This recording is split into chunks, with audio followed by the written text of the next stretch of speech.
Assalamu alaikum, lovely to see you all here tonight. We are having a very entertaining night, are we not, with some very interesting things being said. Let me begin by saying, as a Muslim, as a representative of Islam, I would consider myself an ambassador for Islam, a believer in Islam, a follower of Islam and its Prophet. That was all of us. That was Islam, that was Muslims, that was the Quran. On a factual point, you said that Islam was born in Saudi Arabia. Islam was born in 610 AD. Saudi Arabia was born in 1932 AD. So you were only 1,322 years off. Not bad? Not bad start there. Talking of maths, by the way, a man named Al-Khwarizmi was one of the greatest mathematicians of all time, a Muslim, worked in the golden age of Islam. He's the guy who came up with not just algebra, but algorithms. Without algorithms, you wouldn't have laptops, which all happened without any contribution from anyone else other than the Judeo-Christian people of Europe. Author of the Pulitzer Prize-winning historian and author of The Golden Crucible points out that there would be no Renaissance, there would be no Reformation in Europe without the role played by Ibn Sina and Ibn Rushd and some of the great Muslim theologians, philosophers, scientists in bringing Greek texts to Europe. As for this being our university, I will leave that to the imagination as to who is our and who is there. I studied here too. An astonishing set, a mixture of just cherry-picked quotes, facts and figures, self-serving, selective, a farrago of distortions, misrepresentations, misinterpretations, misquotations, which got me a lot of flack, where I talked about the anti-Semitism that is prevalent in some parts of the Muslim community, which indeed it is. Of course, I didn't say in that piece that it was caused by the religion of Islam. In fact, modern anti-Semitism in the Middle East was imported from, finish the sentence, Christian, Judeo-Christian Europe, where I believe some certainly bad things happened to the Jewish people. In fact, Tom Friedman, Jewish-American columnist in the New York Times, told me in this very chamber last week that he believed, had Muslims been running Europe in the 1940s, 6 million extra Jews would still be alive today. So I'm not going to take lessons in anti-Semitism from someone who's here to defend the Judeo-Christian values of a continent that murdered 6 million Jews. Moving swiftly on. Yes?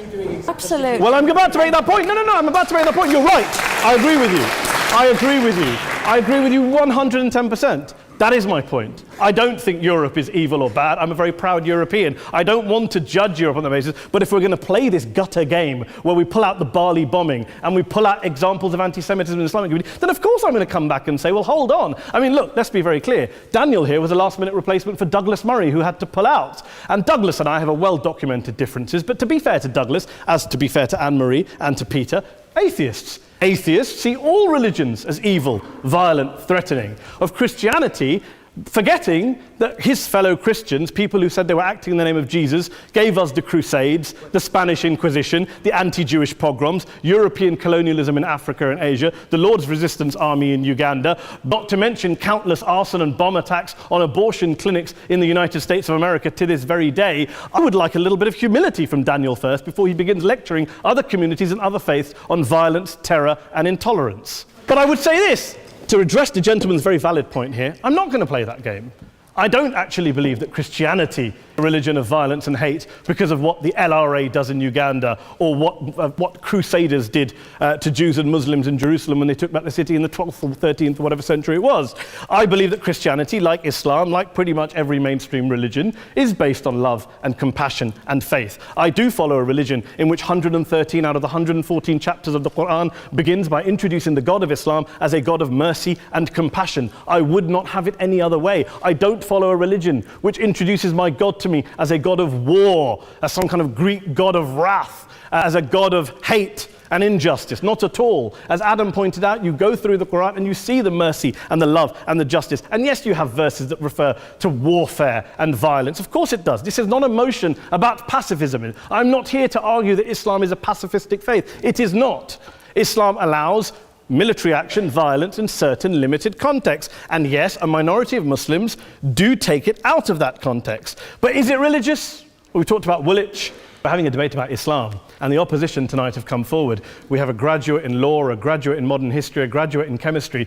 And, you know, I admire all of their intellects and their abilities, but we don't have anyone who's actually an expert on Islam, a scholar of Islam, a historian of Islam, a speaker of Arabic, even a terrorism expert or a security expert or a pollster, let alone to talk about what Muslims believe or think. Instead, we have people coming here, putting forward these views, putting forward these sweeping opinions. Listen to Professor Robert Pape of the University of Chicago, one of America's leading terrorism experts, who, unlike our esteemed opposition tonight, studied every single case of suicide terrorism between 1980 and 2005, 315 cases in total. And he concluded, and I quote, "There is little connection between suicide terrorism and Islamic fundamentalism or any of the world's religions. Rather, what nearly all suicide terrorist attacks have in common is a specific secular and strategic goal to compel modern democracies to withdraw military forces from territory that the terrorists consider to be their homeland." And the irony is, when we talk about terrorism, the irony is that the opposition and the Muslim terrorists, the Al-Qaeda types, actually have one thing in common, because they both believe that Islam is a warlike, violent religion. They both agree on that. They have everything in common. Osama bin Laden would be nodding along to everything he's heard tonight from the opposition side. He agrees with them. The problem is that mainstream Muslims don't. The majority of Muslims around the world don't. In fact, a gentleman here started quoting all sorts of polls. Gallup carried out the biggest poll of Muslims around the world, of 50,000 Muslims in 35 countries. 93% of Muslims rejected 9/11 and suicide attacks. And of the 7% who didn't, they all, when polled and focus grouped, cited political reasons for their support for violence, not religious reasons. And as for Islamic scholars and what they say, well, Daniel talks about our University of Oxford. We'll go down to Oxford Centre for Islamic Studies, get hold of a man named Sheikh Afifi al-Akiti, who's a massively well-credentialed and well-respected Islamic scholar who has studied across the world, who in the days after 7/7 published a fatwa denouncing terrorism in the name of Islam, calling for the protection of all non-combatants at all times, and describing suicide bombings as an innovation with no basis in Islamic law. Go listen to Sheikh Tahir al-Qadri, one of Pakistan's most famous Islamic scholars, who published a 600-page fatwa condemning the killing of all innocents and all suicide bombings unconditionally without any ifs or buts. There's nothing new here. This is mainstream Islam, mainstream scholarship, which has said this for years. You don't go out and kill people willy-nilly in the high street or anywhere else, on a bus or a mall, based on verses of the Quran that you cherry-pick without any context, any understanding, any interpretation, or any commentary. Well, it's doesn't happen, apparently. I didn't say it doesn't happen at all. I never said it didn't happen. I don't blame Islam. Yes, it's a very good point. And a lot of us are campaigning against that. And we're campaigning against it in the name of Islam. We're campaigning against it in the name of various interpretations of Islam. Anne-Marie comes and scares us with her talk of Sharia law. I would like to see the book of Sharia law. It doesn't exist. People argue over what Sharia law is. And you empower the extremists by saying there is only one version. You empower them all. I don't believe you took any interruptions, Anne-Marie, so I think you should stay there for a moment. Here's what we're dealing with. Here's what we're dealing with. I took your point. Here we are dealing with a 1,400-year-old global religion, followed by 1.6 billion people in every corner of the world, a quarter of humanity, of all backgrounds, cultures, ethnicities. And yet the opposition tonight wants to generalize, stereotype, smear in order to desperately win this debate. Here's my question, if we're going to generalize and smear. If, okay, people say yesterday's bombers, and we've got to be careful, there's a trial going on, were yesterday's attackers, motivated by Islam? Big debate. I don't believe they were. Let's say they were. Let's say Faisal Shahzad, the Times Square bomber, was motivated by Islam. Let's assume, for sake of argument, that Richard Reeves, the shoe bomber, was motivated by Islam. If Islam is responsible for these killings, if Islam is what is motivating these people, and Islam is therefore not a religion of peace, a religion of war, then ask yourself this question: why aren't the rest of us doing it? Why is it such a tiny minority of Muslims are interpreting their religion in the way that the opposition claim they are? Let's assume there are 16,000 suicide bombers in the world. There aren't. Let's assume there are for the sake of argument. That's 0.001% of the Muslim population globally. What about the other 99.99% of Muslims who the opposition tonight either ignore or smear? The reality is that the rest of us aren't blowing ourselves up tonight. The reality is that the opposition came here tonight not worried about the fact that me and Adam might pull open our jackets and blow ourselves up tonight because we're followers of a warlike warrior religion which wants to take over Europe and Daniel's university. The issue is this. Unless the opposition can tell us tonight, and Peter Atkins is here, one of our great atheist intellectuals, can tell us tonight, can answer this question tonight: why don't the vast majority of Muslims around the world behave as violently and aggressively as a tiny minority of politically motivated extremists? Then they might as well give up and stop pretending they have anything relevant to say about Islam or Muslims as a whole. Ladies and gentlemen, Let me just say this to you. Think about what the opposite of this motion is.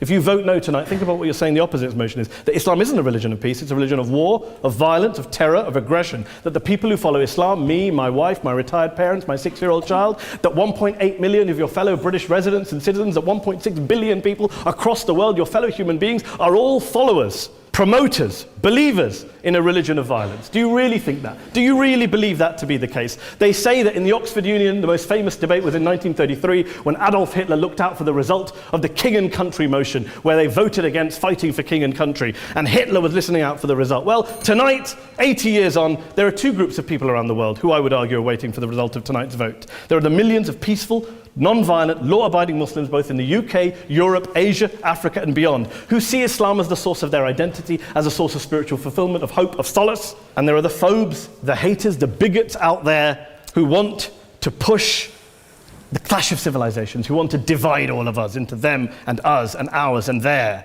Ladies and gentlemen, I urge you all not to fuel the arguments of the phobes and bigots. Don't legitimize their divisions. Don't legitimize their hate. Trust those Muslims who you know, who you've met, who you hear, who don't believe in violence, who do want you to hear the peaceful message of the Quran as they believe it to be taught to the majority of Muslims, the Islam of peace and compassion and mercy, the Islam of the Quran, not of Al-Qaeda. Ladies and gentlemen, I beg to propose this motion to the House. I urge you to vote yes tonight. Thank you very much for your time.